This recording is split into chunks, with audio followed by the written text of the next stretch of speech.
শিক্ষি একাডেমিতে তোমাদের সবাইকে স্বাগতম।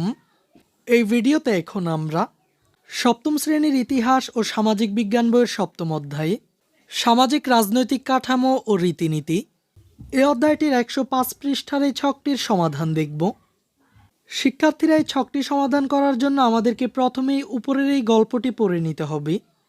এই গল্পটি সামাজিক রীতিনীতি ও মূল্যবোধ সম্পর্কিত। খুশি আপা বললেন, আমরা আমাদের প্রতিদিনের অভিজ্ঞতায় নানা রকম রীতিনীতি আর মূল্যবোধের দেখা পাই। অরিত্রর গল্পটা থেকে চলো আমরা বিষয়টা আরও একবার বোঝার চেষ্টা করি। গল্পটির নাম হচ্ছে স্কুলের প্রথম দিন। অরিত্র আজ প্রথম স্কুলে যাবে। মা ওকে সকাল থেকে তৈরি করছেন আর নানা রকম উপদেশ দিচ্ছেন। বলেছেন স্কুলে যাওয়ার আগে বাড়ির বড়দের সালাম করতে, স্কুলে গিয়ে শিক্ষকদের সালাম দিতে। অরিত্র দাদিকে পায়ে হাত দিয়ে সালাম করার পর দাদি ওকে 20 টাকার একটা নোট দিলেন আর বললেন, দোয়া করি অনেক বড় হও। তখনই টিকটিকিটা টিকটিক করে উঠল। দাদি তখনই বললেন, ঠিক ঠিক ঠিক, আর আঙুল দিয়ে টেবিল 3 বার টোকা দিলেন। অরিত্রকে উপদেশ দিলেন স্কুলে ভদ্র আর শান্ত হয়ে থাকতে, কারো সঙ্গে ঝগড়া মারামারি করবে না। টিফিনের কৌটা ব্যাগে ভরতে ভরতে মা বললেন, বন্ধুদের সঙ্গে ভাগ করে খেও। জিনিসপত্র ডান হাত দিয়ে দেওয়া নেওয়া করবে, বাম হাত দিয়ে কাউকে কোনো কিছু দিও না। এত সব নিয়মকানুনের কথা শুনে অরিত্রর একটু ভয় ভয় করতে লাগলো। বাবার সঙ্গে বের হওয়ার আগে অরিত্র সবাইকে বিদায় জানালো। স্কুলে পৌঁছানোর আগ পর্যন্ত বাবা ওকে যতটা সম্ভব উপদেশ দিলেন। অরিত্রর ভয়টা আরও বেড়ে গেল। তবে স্কুলের গেট দিয়ে ঢোকার সময় দারোয়ান চাচা ওর দিকে তাকিয়ে মিষ্টি করে হাসায়।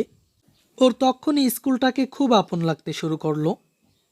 শিক্ষার্থীরা, আমরা এই গল্পটি থেকে বেশ কিছু নিয়মনীতি এবং মূল্যবোধ সম্পর্কে জানলাম।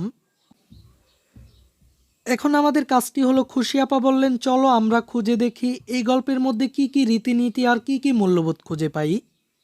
গল্পটি থেকে আমরা যে রীতিনীতিগুলো খুঁজে পাই তা আমাদেরকে এই ছকটির প্রথম অংশে উল্লেখ করতে হবে, আর এসব রীতিনীতি কোন মূল্যবোধের অন্তর্ভুক্ত তা আমাদেরকে এই ছকটির দ্বিতীয় অংশে উপস্থাপন করতে হবে। তো চলো আমরা এই ছকটির একটি নমুনা সমাধান দেখে নিই। গল্পটি থেকে আমরা প্রথম যে রীতিনীতিটি খুঁজে পাই তা হলো স্কুলে যাওয়ার আগে বাড়ির বড়দের সালাম করা। এখানে মূল্যবোধটি হচ্ছে সম্মান প্রদর্শন। এরপর স্কুলের বন্ধুদের সাথে টিফিন ভাগ করে খাওয়া। এখানে মূল্যবোধটি হলো আন্তরিকতা। এরপর স্কুলের শিক্ষকদের সম্মান করা। এখানে মূল্যবোধটি হলো শ্রদ্ধাবোধ। কারো সাথে ঝগড়া মারামারি না করা। এখানে মূল্যবোধটি হলো সম্প্রীতি। ডান হাত দিয়ে জিনিসপত্র দেওয়া নেওয়া। এখানে মূল্যবোধটি হলো ভদ্রতা।